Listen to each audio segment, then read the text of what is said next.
Well, kia ora tātou, no mai haere mai, welcome. It's good to be back here, and off the back of some excellent feedback from our last video about the Regulation Standards Bill, we thought we'd have an opportunity this evening to run a workshop, and I want to bring back and introduce again my good friend, the Honourable Dr. Duncan and Peeni. Kia ora, the Honourable Peeni Henare. It's great to be here. It is, and we, in order to get the juices flowing for this particular topic, if you don't mind running us through a basic introduction of the bill itself and perhaps where it's at. Yeah, so it's at the moment, it's before the select committee, and we're waiting for those submissions to roll. That's why we're here tonight. But look, there's a few things about this bill that I think is really. First is it sets out these so-called principles of good, lawmaking, but the reality is they're anything but. And right at the centre, if you there's a few principles there, but at the very core of them, there's a principle that David Seymour would actually happily admit to, which is in his view, private property, the protection of private property rights is the most important thing for good lawmaking. Now, yes, that's part of the wider framework of the law, but it's no centrepiece, not by any stretch of the imagination. And if we start putting that at the centre of our lawmaking, what it means is we're pushing other things aside. One of the really important things is to not just read what's in the bill, but think really carefully about the quiet spaces, what's not in the bill.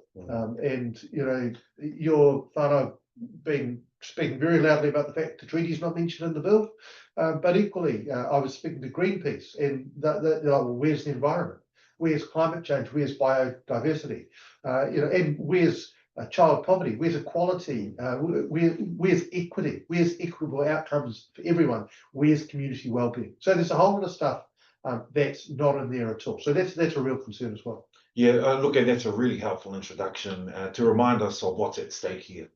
And one of the common questions that I've been asked, and I'm sure you have, and many of our colleagues, is does this bill have can it have a retrospective effect on law that's already in place? Yeah, well, I mean, we might talk about the regulatory standards boards that's going to be set up, but this group that David Seymour's going to appoint is going to have the ability to go back and look at laws that have been made and kind of run David Seymour's property ruler over them and say, well, hang on, we don't think it quite meets the test there.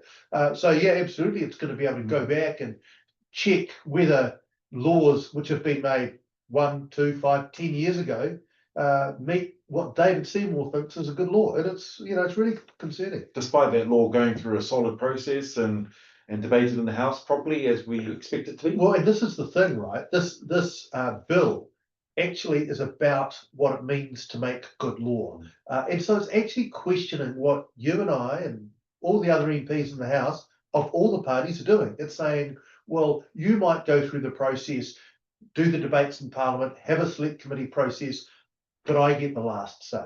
So it's actually questioning Parliament. It's putting itself kind of above Parliament, and that's a real concern. Yeah, it should be a concern for each and every one of us. And one of the purposes of this evening is to assist all of the whānau out there, all of the friends in the community who are looking to make a submission, to assist you on what you might consider as part of your submission and some of the things that are the do's and some of the things that are the don'ts. Yeah. Because we want and we need every single submission to count.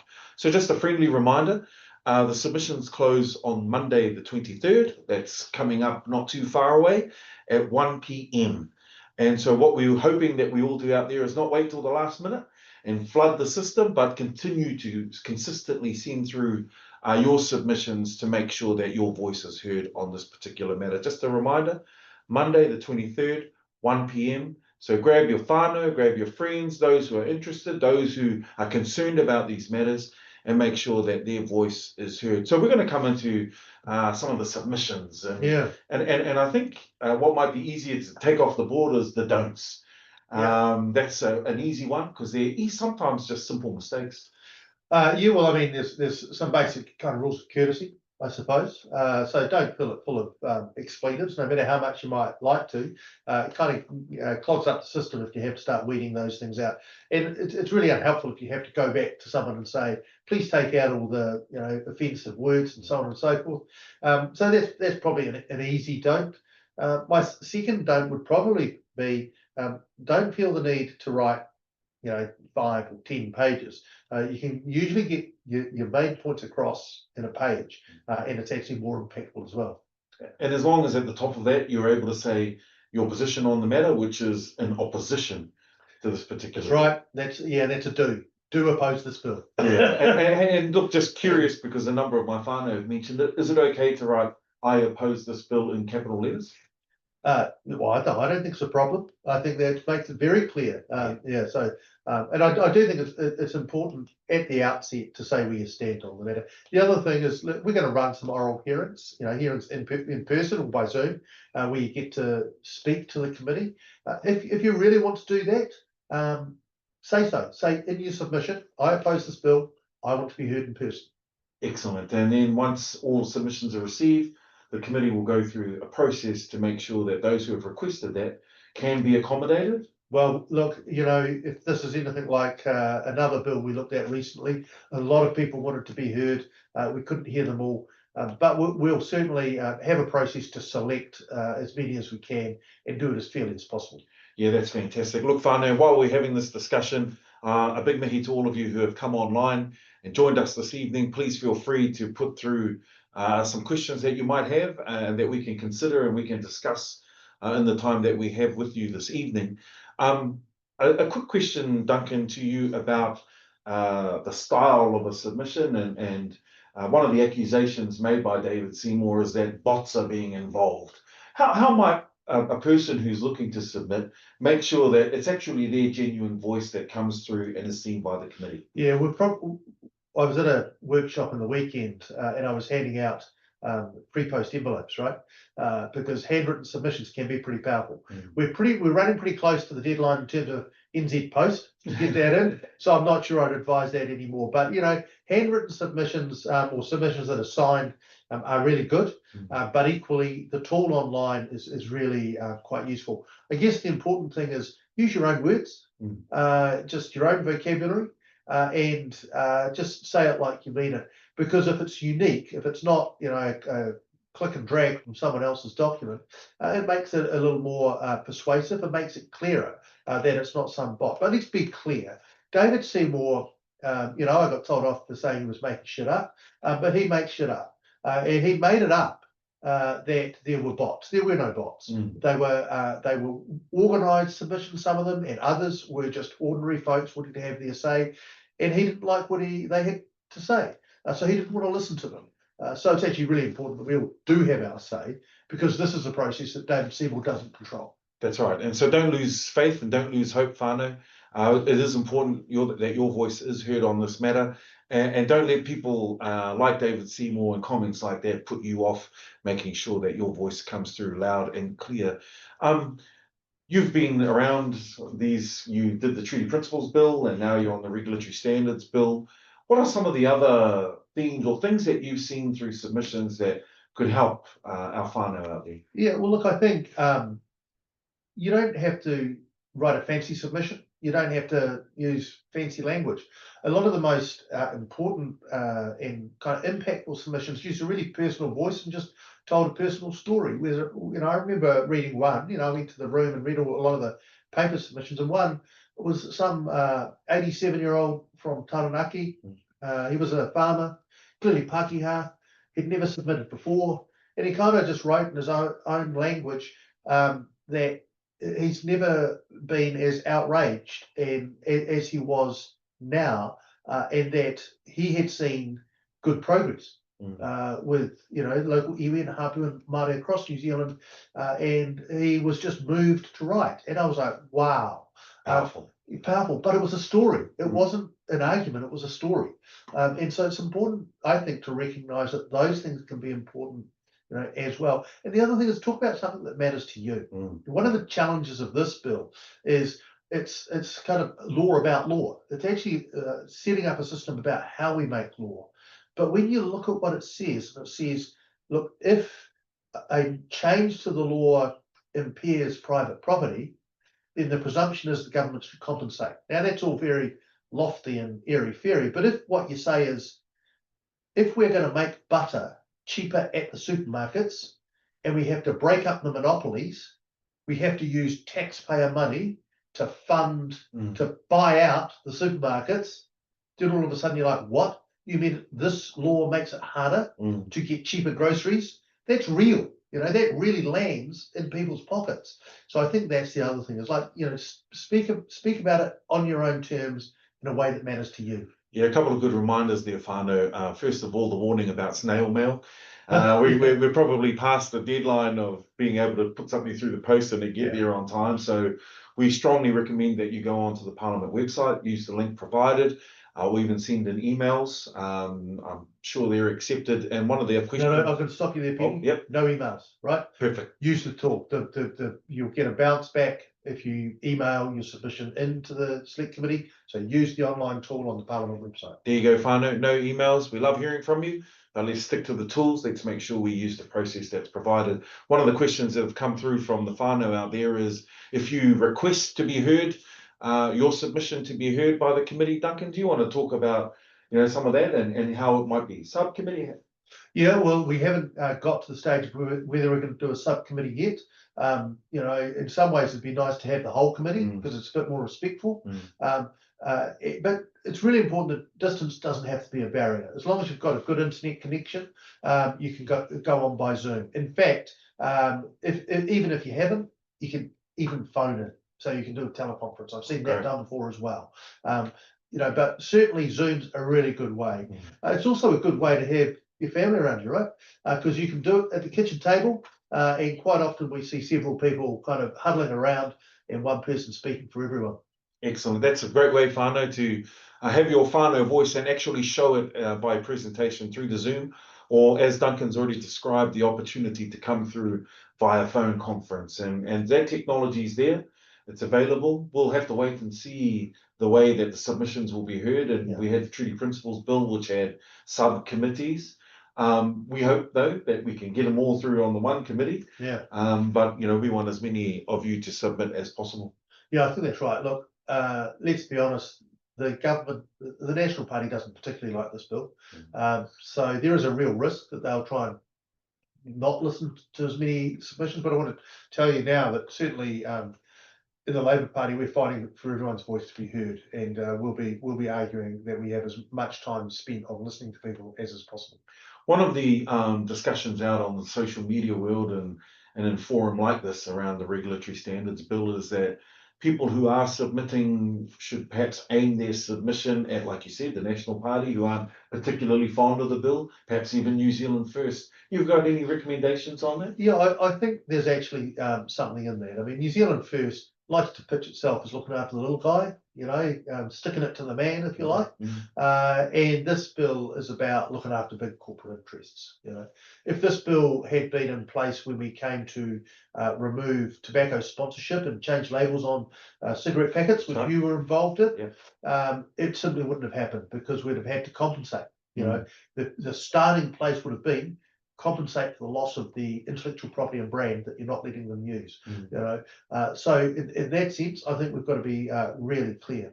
Yeah, look, I agree. And you know, the more of that personal storytelling that you said you can put into a submission and that you're clear on your feelings about this particular matter, we want those to come through in the submissions. Feelings aside, though, some of the whānau really enjoyed what kinds of examples. We used the smoking one that you just talked about. Yeah. You got any other kind of real life examples? You talked about butter earlier. Yeah, butter. Look, we've got a problem with vapes in this country, and we actually proposed some frameworks where the availability of vapes would be limited. You know, you wouldn't be able to sell it at every corner store or dairy. Now, if we were to stop that, once again, the starting place, we'd have to justify not compensating people whose rights we were limiting in selling vapes. Or, you know, the white vape, right? Which spawn in swamplands upstream. And it's really important that we protect those. Now, if we were to say to a farmer, that had a swamp, that look, we're going to protect that swampland because it's an important area for biodiversity, for food sources, then we would have to compensate that farmer for impairing his right to drain a swamp. You know, so protecting things which are important to all New Zealanders actually becomes more difficult. Yeah, that's a really good example, and the fact that you pointed out what's not in the bill, things around protections for the environment, and making sure that, you know, we look after future generations in that respect. I think it's really important that we understand the true impacts of the regulatory standards bill, and those impacts on our communities far and wide. We've made mention several times about protecting corporate interests. I think it's important again to remind our whānau out there, you talked about the board and who appoints to that. Yeah. You know, what are we likely to see? Yeah, so, excuse me, that's a really important point, because this regulatory standards board is basically the overseer of all lawmaking. It's the guy with the clipboard that gives you school report on whether it's good law or bad law. And they are entirely appointed, every single one of them appointed by David Seymour. You know, he'd have to run it past cabinet, but we know how that works. He'd get a list of his mates, and he has said that he would appoint what he calls regulatory economists.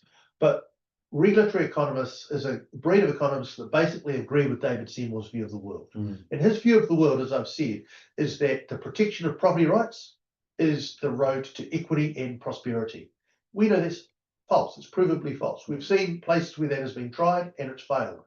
So it's just protecting those large, where property is where it will stay. There will be no improvement in that. And I guess the other thing is this, that board reports to David Seymour, and the only qualifications that they have to have is that David Seymour thinks they can do the job. Wow. So he becomes the king of rulemaking. Right, he essentially is a check on everyone else in government, and can run around and tell them whether the laws that they're making are good laws or bad laws. And a friendly reminder to the whānau out there, one of the lines that David Seymour was using during the Treaty Principles Bill was that, you know, Article 2 speaks directly to individual property rights, and trying to pick apart or make an argument that might confuse some of our people. Yeah, and I think it's really important to point out one thing that comes out of that, Peeni, and that is that there's no place for collectivism here. You know, it is about individual property rights. It's not about iwi rights, which I think confused David Seymour quite frankly. You know, and the idea of having a community of interest is something which just doesn't fit in, because it's about property rights in a very Eurocentric way.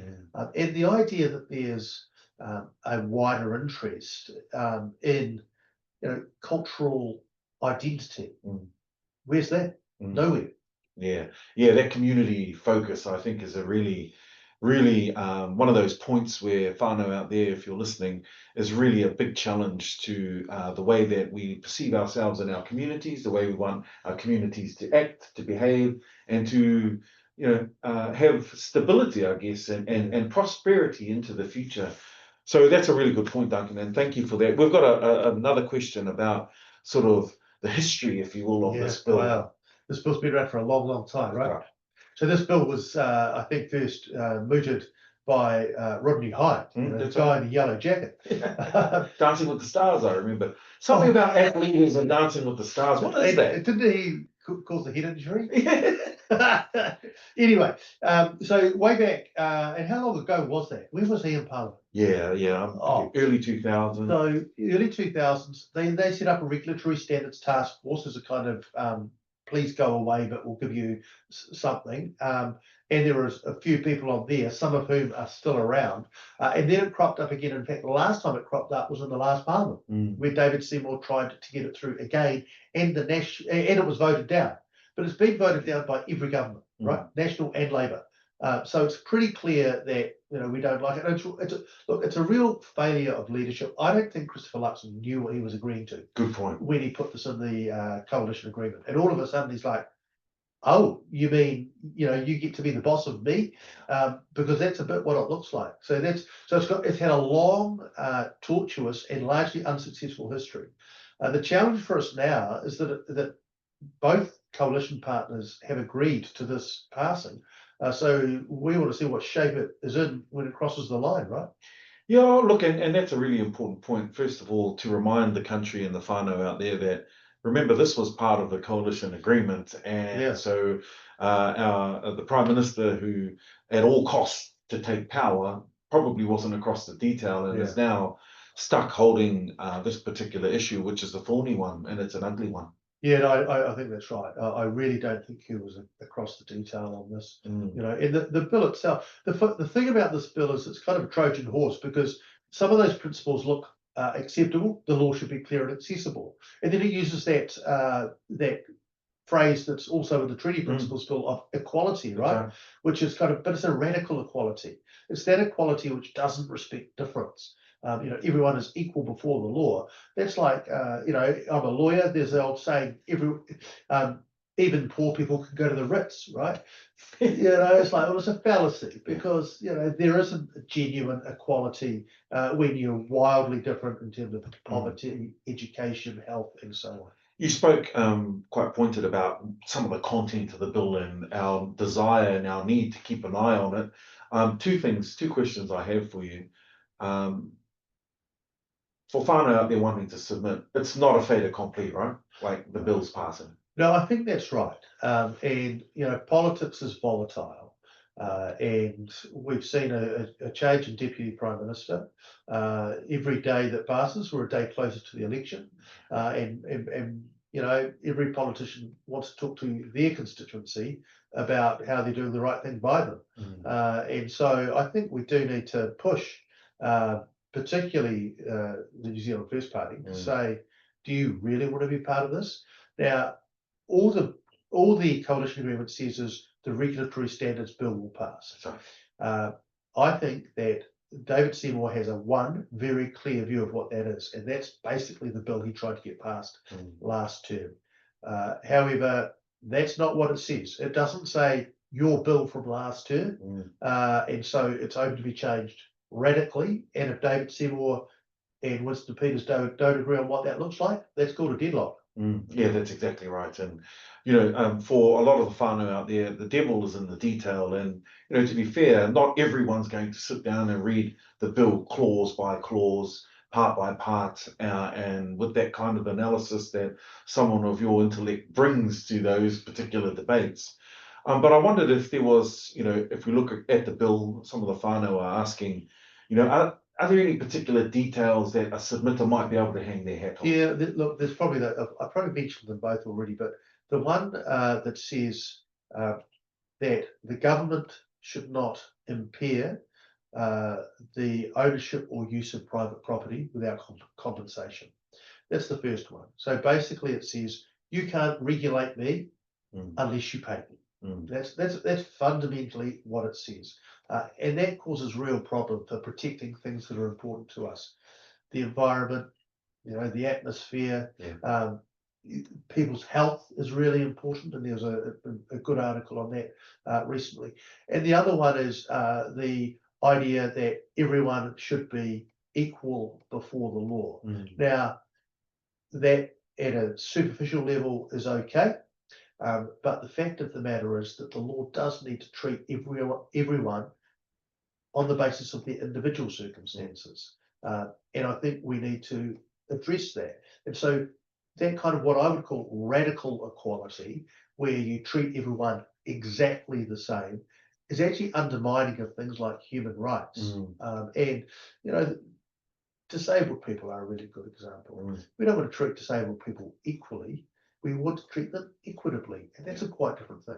Yeah, I think those are really good, important points. So there you have it, whānau. And in all honesty, the bill actually isn't a huge bill. It's not a bill like some of the ones I've seen pass through this. We've both seen pass through thousands and thousands of pages. This one is quite a small one, but the effect of it and the impact of it is huge. And we can't underscore that enough for the whānau out there. And we want to make sure that you can keep your questions coming through, and where we can, we'll touch on a number of those matters. And one of the questions that's been asked is, David Seymour says it does not compel compliance. Why is it such an issue? Yeah, Good question. Yeah. Look, he has said that, and here tonight I've said that the starting place is. I haven't said it's the ending place, but you've got to remember what the bill does is it says when we're making law, if you're not going to do this, if you're not going to compensate for impaired property rights, you need to justify it. So what it does is it anchors the discussion. It says start here. So the status quo is compensate for any interference with property rights. And what that means is it's harder to move away from it. It doesn't start with a blank sheet and say, what's the best way to solve this social or environmental problem we have? It says, whatever way you're going to solve it, start with the assumption that you're going to compensate. So it's kind of putting sand in the gears of Parliament. It makes it harder for Parliament to do whatever it wants. And of course, then you have to justify it. So you have to actually, the department would have to produce a document that says, we've decided not to compensate, and here's why. And then you've got a regulatory standards board that can criticise the department for not compensating. So if you're a policy wonk coming up with solutions, what's the easy road for you? The easy road, the road which David Seymour wants you to take, was the whole purpose of this bill, is to protect corporate interests and private property. Yeah, that's a really good point. And you are currently sitting. We're currently sitting through Scrutiny Week, and the new regulation ministry, the Minister Seymour's pet ministry or pet project that he stood up in this term of government. Any reflections on some of their comments with respect to this regulatory standards bill, and whether or not it actually does, cut red tape? Or well, look, let's be clear. There's nothing wrong with trying to get law good, and there's nothing wrong with trying to get regulation right.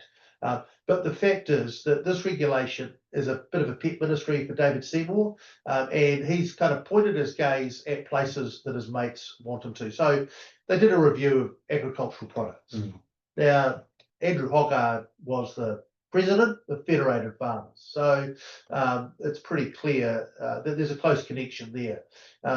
Now, the analysis that underpinned that was shaky at best. That came out at Select Committee today.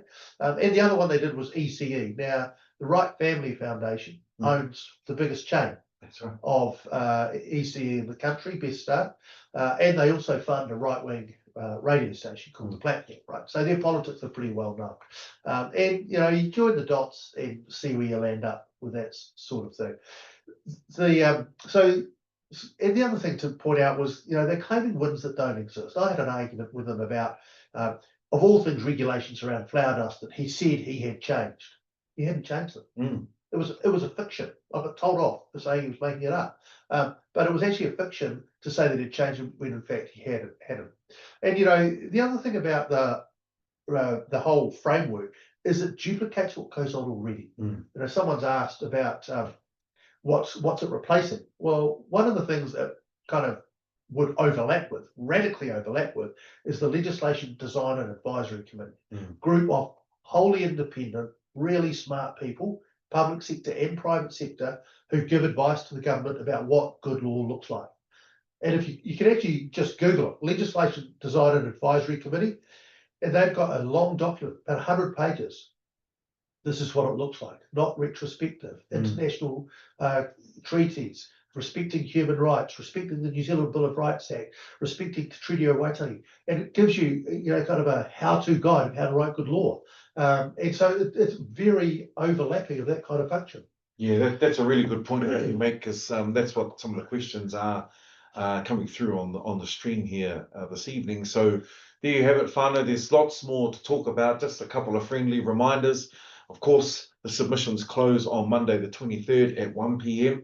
We've already talked about the portal that you'll need to use to make those submissions, some of the do's, some of the don'ts, and to make sure that your voice, your story, your authentic story can come through in those submissions. The Select Committee will go through its process once once the submissions are closed, and they'll look to see the volume of them and how they're going to best consider those submissions. But of course, we're encouraging you, for those that want to make sure that they can present or speak to their submission, that you make it very clear in your submission. And the likes of my colleague here and others, in particular, fighting against this government, will do our very best to make sure that we can hear as many as possible. Absolutely will. And to make sure that as many voices on this particular matter can come through. So we've got another question here, and it might sound a little repetitive, but I think it's important that to help our people understand, asking about should this bill pass, would there be less rather than more consultation on matters of concern to particular groups? Yeah, look, the bill, one of the principles set out in the bill is that there should be consultation with affected groups prior to law coming into Parliament to be considered. So at least notionally, there should be more, in fact. But, you know, the track record of the ACT Party is there's going to be less. Because if we look at what they've done around treaty principles, around pay equity, around gun reform, they have been really, really poor on consultation. And look, David Seymour said a really strange thing on Guy and Espina's 30 Minutes. When he was challenged, he said, well, why didn't you consult? Why did the government not consult on pay equity? He said, why would we? It didn't affect the right to the free exchange of private property. Wow. As if women's pay and working conditions was not something you needed to consult on, because it wasn't about private property. And that just blew my mind. Oh, that should blow all of us away, that kind of approach, and just the dismissive nature of a comment like that. Is actually just blows my mind that he can get away with that. And we've got to make sure too that we remember that track record that you spoke to, and we spoke about it recently on our little video about how he mucked up the process and didn't want to go through the standard 6 months, wants to try and truncate it to 4. Basic example. No, a really good example. So here we've got and this is an important piece of legislation. It kind of sits down in the foundation stones of how law is made, and it should absolutely have a full 4-month process. But David Seymour, once again, doesn't do it by the book, comes around the side door and tries to undermine that select committee process again. Yeah, that's poor process, and that's purely his fault. So what we want, though, is there's some questions, Duncan, about what more can be done. And so we're asking for submissions, and we've given the deadline. A couple of questions here about, should they lobby their local MP, local ministers that they might have engagement with? Yeah, look, I think we should, particularly if they're National Party MPs or New Zealand First Party MPs. Of course, New Zealand First Party's MPs are all list MPs. They don't have constituencies. So you feel free to drop them a line or, track them down, see if you can get an appointment if you're lucky. Just tell them you think it's a really terrible thing, and that, you thought that they were looking after the little guy, and that's not what's happening here. I think that's a really good idea. Yeah, and look, and that should be the case on any topic that's important to you or your community. That's what we're here for, as representatives in the House, is to represent our communities wherever we might be in our constituencies. We've got another question here, and I think it's a really good one. So this is a bill that's coming through Parliament, highest lawmaking body in the country. Well, what does it mean for councils? Yeah, it's a really good question. This bill, and it's called a regulatory standards, because it's not just about legislative standards, it's about any regulation from lawmaking in Parliament right through to all of the regulations and bylaws across the country. So it will affect bylaws. Bylaws will have to meet these standards as well, because they are regulation, right? And so the other thing this regulatory standards board can do is it can consider complaints. So if someone doesn't like a bylaw, say a bylaw that says, you're not allowed to camp on the beach, or you're not allowed to sell hot dogs on the street corner, they can complain about that, saying that's an impairment in some way. That's a limit on my freedom. So the regulatory standards boards has a huge amount of power over all kinds of regulation across the country. Yeah, that's important to note too, as we come into the local body elections, encouraging all of our whānau out there as well. This is another one of those side plots in a greater story here, which is the local government elections are coming up. Yeah. And, you know, these are the kinds of questions that you should be asking those candidates who stand. You absolutely should. What do these things mean? What does this particular bill mean? How does it impact the long-term planning we know that every council has to go through? Yeah, and if we think about things, you know, like storm planning and flood planning, that quite often requires, you know, the use of public resources to build stop banks across farmlands and what have you. And we want to make sure the councils are equipped to do that as easy as they can. There you go, whānau, with the local body elections coming up. Make sure you ask the hard questions of all of those who are seeking your support as they stand in the local body elections. Duncan, there's another question here which I think is an important one. We've seen system crashes and, you know, the portal crash, and I know you and I in here, we see it all the time. Oh, we're updating the system and we're getting updates on whether or not it's running or it isn't. What's a process here, and what's been the experience with the Treaty Principles Bill, which was similar, about how we might make sure that people don't miss out simply because the technology failed at this end? Well, you know, the first thing is a bit of self-help. Let's get those submissions in early, right? Yeah. I think we don't want to leave it till, you know, the last moment, because that's what happened last time, and tens of thousands of people were trying to submit all at once, and it did crash. And I know there's been some issues with our portal already, but look, if there are genuine issues with the portal and people reasonably couldn't get their submissions in, there may be an extension. We'll cross that bridge when we come to it. But if you have a particular issue, you know, even if your kid was sick and you just didn't get around to it that day, you meant to, there's always a little window to extend. So if you write into the select committee and say, I tried to put it in, but I couldn't for this reason, can I have an extra day, whatever it might be, that's possible as well. So, yeah. Yeah, there you go, whānau. Just make sure, you know, like we said, don't leave it for the last minute. We'll continue to monitor at this end as members of Parliament and members of the committee what's going to happen through the portal and the technology challenges that have plagued this particular process. But, you know, I'm a sort of a glass half full kind of guy, and you know, that gives me hope that actually our communities out there are engaged. Yeah, and so we should take great hope from the fact that the technology in this place can't stand up to the wave of people. Yeah, that's right. Their voices that want to be heard on this particular matter. So there's been another question which I think is a good one, and that's about away from the submission process, but with the bill itself. Should it pass, has there been any forecasting on what costs might you know, taxpayers have to fork out for? I mean, it's really funny because David Seymour loves to talk about cost benefit analysis, but he hasn't really done any. We know that once this bill is put in place, it will cost about $20 million a year for other departments to comply with it. You know, the extra yellow tape that's been added in, right? And then this board that's going to be stood up, that's estimated at another $2 million as well. So that's the kind of costs that this is going to impose. So there's some costings of it. Whether it will have any benefits, very much yet to be seen. So we had a cost analysis, but no benefit analysis. Yeah, that's right. I mean, David Seymour is dogmatic, you know, and doctrinaire about this. He just thinks if we do things this way, it's going to be better because that's his belief system. I'm not of that belief system. I think that we've got a whole lot of systems in place already.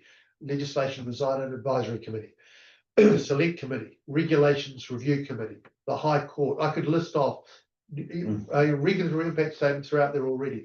A raft of measures that, you know, we can continue to work on and improve, but they're already there. This is just another layer of bureaucracy, which will actually cost a lot and not give us much benefit. Coming from the party who likes to think that they're breaking down layers of bureaucracy and speaking directly to the taxpayer, what's clear here is that there hasn't been the kind of analysis that just the impact of this particular bill, should it pass, might have on the future of individual property rights, or even the fact that if they run a ruler over retrospectively legislation that's passed, what does that mean? And I know that's a particular point that Māori are questioning with Yeah. respect to treaty settlements and Yeah, those agreements that have already been, set in stone. And I want to use this example. Last week in the House, Andrew Hogarth dismissed the notion of te mana o te wai. yes, I Which saw that. And it was a comment where I thought, wow, that is really dismissive, and we might try and find that and play it a little bit later on in the future. But at the same token, where that party was happy to sit there and legislate for the personhood of the Wanganui River, and sit Yes. there and happily stand in the House with a full gallery of treaty claimants and say, we're here to protect you and look after you, and we support this bill. Yeah. So you got any thoughts on the kind of challenges that might have to settlements that have already been settled, or ones that might yet come? Well, I think it's probably more challenging for ones that might yet come, because the bill actually carves out treaty settlement bills. So those ones, they're put to one side and said, well, these bills are not subject to this regime. But as we go forward, and those treaty settlement bills are very diverse in how they approach redress, and in some cases, it may be granting to mana whenua particular custodianship rights, kahiaki rights over waterways or marshes or whatever it might be. Now that's going to be a challenge, right? Because all of a sudden you're not treating people equally. You're not preserving necessarily private property rights and so on.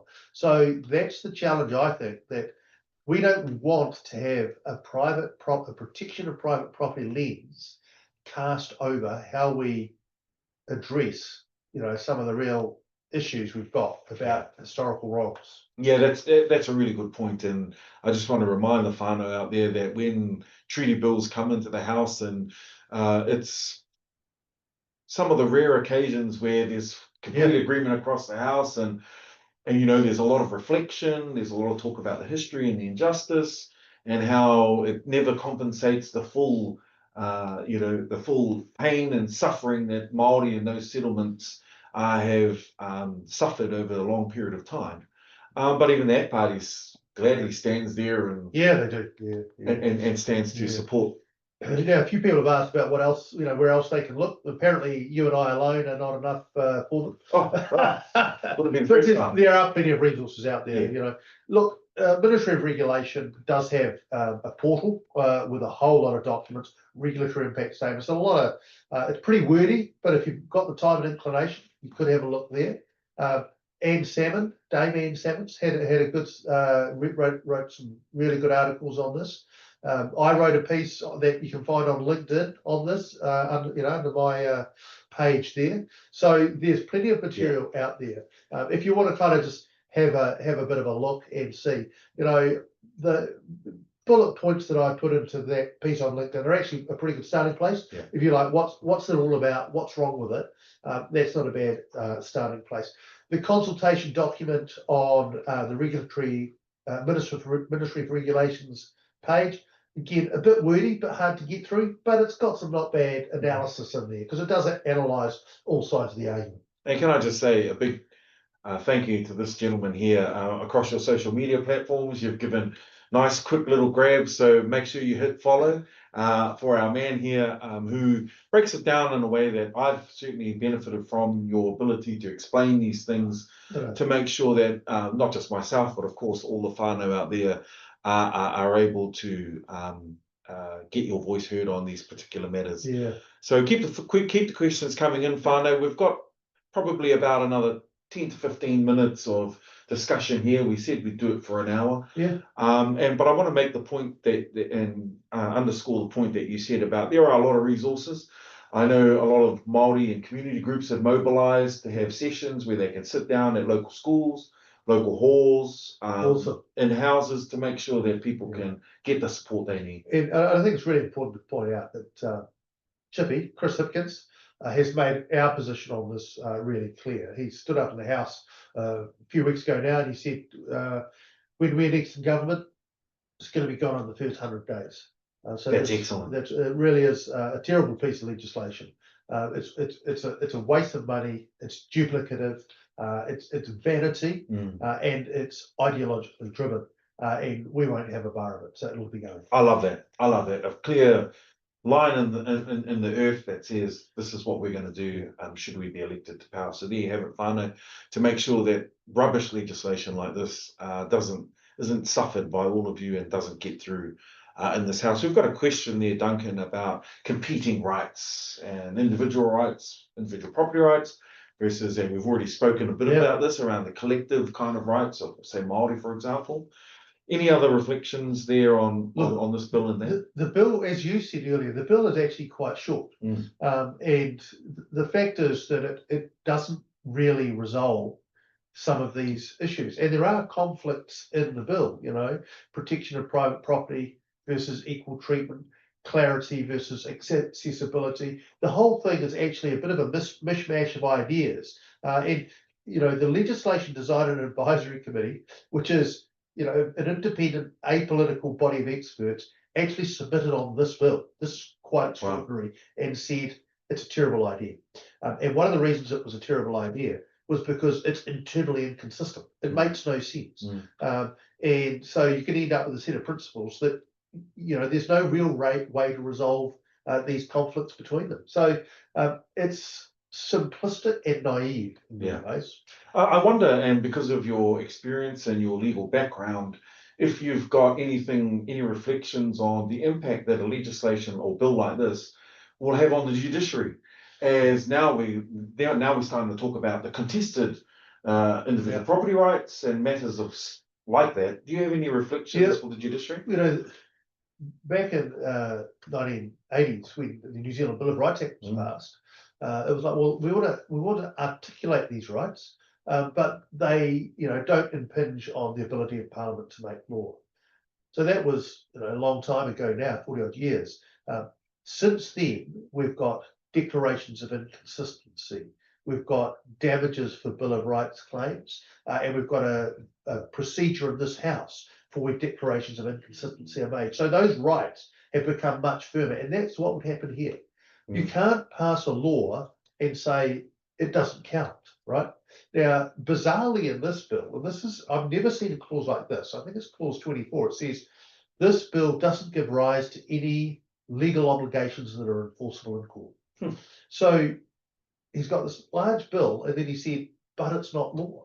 And this is the kind of nonsense that I really struggle with. To be perfectly honest, I don't even know what that means. I don't know where we land. When we have a clause in a law that says. I'm glad you said that, because I was sitting there thinking, by crikey, I'm lost. Yeah. It's nuts. It really is. Yeah, and that's a really important point, though, whānau, is those are the opaque kind of language and intentions in this bill, but also the kind of mixed messages that you get from not only the minister himself, but also in the language of the bill. I mean, this bill, it's a constitution of toehold. I think that's the thing, right? He's saying, don't worry, it isn't law, and it doesn't impact on what Parliament can or can't do, but it's a toehold. Yeah. The right is very good at just getting their fingers in the crack and prizing it open and getting right in. Because if this becomes law and were it to stay, I'm sure that it will be built on over time to expand, and that's the real. So it is of actual significance, constitutional significance. Yeah, that's a good point. There's been a few questions about the impact on the kind of constitutional body of legislation that we operate by in this country. And look, David Seymour himself has said that he sees it as kind of a bit like the Public Finance Act. So the Public Finance Act is the cornerstone piece of how the government can raise and spend money. And then the Bill of Rights Act is the kind of human rights piece, and this sits at that level along those fundamental how the government works pieces of legislation. Yeah, look, and there's some other questions that are kind of procedural, and I think you're the expert at how bills are drafted. And, we've already spoken about this bill finds its whakapapa in a coalition, dirty coalition deal, but it finds its whakapapa there. Can you just, for the whānau out there, very briefly about the way a bill is created? Well, I mean, usually if you're drafting some legislation, the first thing you do is you go, here's the problem I want to fix, right? Now, David Seymour seems to think there's a problem here, and then you go and get expert people to give you options as to how to fix it. David Seymour has come with the solution before the problem, right? So this bill has been developed across 20 years, and it's essentially part of the right-wing agenda that we see globally. So we see similar bills being pushed elsewhere. So that's the way this bill has come about. And in fact, the Ministry for Regulation, when it looked at the proposals, they said, well, if the problem is that there's too much poor regulation, this is not the answer. They said the answer is to improve processes that already exist, not to create another layer of regulation and bureaucracy over how we make our rules. So, I mean, when your own ministry tells you your bill is pretty shit, you wonder where you got to. There you go, whānau. It's pretty shit. And we just want to keep making sure that all of you out there keep the questions coming through. We might not be able to get to all of them, but hoping that we're able to address some of the themes that are coming through, some of the very specific questions. I know it can be challenging to dive into constitutional matters because it is a very big discussion, and we want to try and keep it focused on the regulatory standards bill to make sure that we can assist you out there in making your submissions. It is important to remind you all that we're here to help you, but we encourage you to read the bill. We've said that it's not the longest bill in the world, so you'll be able to get through it. But I think what you'll find, and you've heard it in the discussion here tonight, is that even lawmakers such as ourselves, even some of those experts in the field, they're even scratching their heads. Yeah, no, that's right.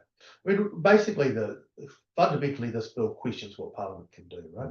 And I think that's, if you want to boil it down to the one deep concern, one of the real cornerstones of our democracy is that no one can question Parliament. That Parliament, we as opposition MPs, we fight fiercely, but when a law is passed, it's a law.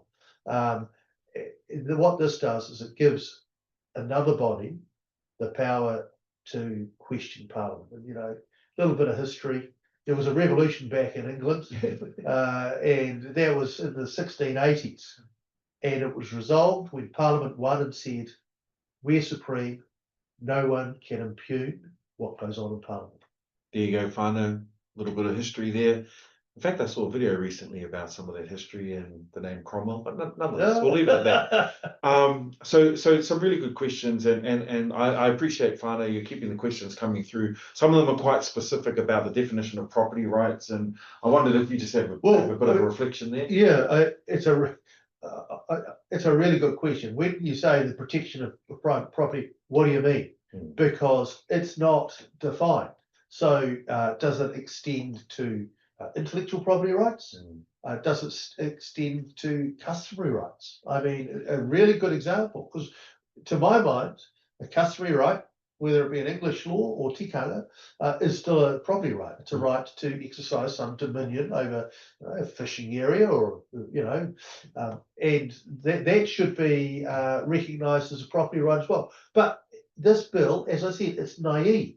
It is simplistic, and it doesn't look at those things. So it's really hard to understand whether it's intended, when it says property rights, to extend to this broad kind of property, or is it just the kind of real estate and personal property, the kind of things you can drop on your foot. Yeah, look, and they're all really good questions and valid questions, but the fact that we get more questions from these questions shows just how poor this kind of this bill writing and this legislative making by this government is. There's a few minutes left for us here. I think it's important that for the whānau out there, we just remind them of some of those simple do's and don'ts. So do you want to drop some of those for us? Yeah, look, speak in your own voice. Make your submission your own. Speak about things that matter to you. I think that's probably the main do that I'd say. Don't feel the need to write a really long submission. I think a page is usually enough, and use simple language. Bullet points are fine. There's a lot going on there, and I think probably don't go overboard. don't use offensive or extreme language. Is really the other thing. But other than that, I think tell your own story. Yeah. Say why this bill is important to you. And there's going to be a lot of submissions. So, I'd pick out the one thing that's most important to you. And we also discussed earlier to make sure that if you want to be heard, speak to your submission, make sure you state that very clearly. And the committee will do its best to see how we can accommodate the sheer volume of those that do have that request. And another little thing that I think helps us in making sure we can encourage people out there to submit is there was a question earlier about, how when you go in and vote, you can't post it on social media that you voted or your voting ballot paper. Is it? No, you can let people know that you've submitted. There you go, Whānau. In fact, there's quite a lot of people posting their submissions online. Yeah, fantastic. That's the other way to get a little hint of what you might submit. Have a look at someone else's submission. Yeah, don't copy it. And look, and just being loud and proud and saying, I've submitted on this bill, make sure you get yours in. And if you do that across social media, absolutely, it will have an impact. Absolutely will do. So just another friendly reminder for the whānau out there that the submissions do close on Monday the 23rd at 1 p.m. We direct you to the portal on the Parliament website to make your submission. Yep. And we've acknowledged that there are some challenges with the technology there, but the committee is quite keeping a close eye on that particular matter. Yeah, so and you can either just Google that, or if you go to the Parliament website, go to Parliamentary Business, go to the Select Committees tool, and you can go to the Make a Submission tool. It's all in there. One of the other things I think that you've said that we don't actually acknowledge enough is that this particular gentleman and all members of Parliament, and certainly it's been my experience with our colleagues, actually sit down and read the submissions. It's a really important part of this job. And, I acknowledge you, Duncan, like you've been able to pluck out some really good examples. And can I say, it never ceases to surprise me after I've read 1,000 submissions and you come to 1001 and you see something that just changes the way you look at it, just transforms it and makes you realize something you didn't realize before. It might not be technical or legal, but it might just be, hell, this really means something to this kind of person, Yeah. And it makes this job actually really rewarding and important. Yeah, that's special actually, and that means that your voice is being heard and what's important to you. So look, whānau, we've only got a couple of minutes left.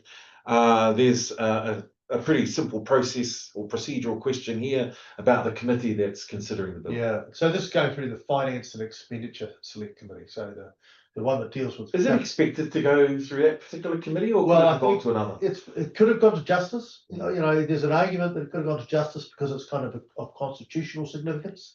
To be perfectly honest, Justice kind of is pretty busy, and they had their turn with treaty principles. But don't you worry, I'm a sucker for punishment.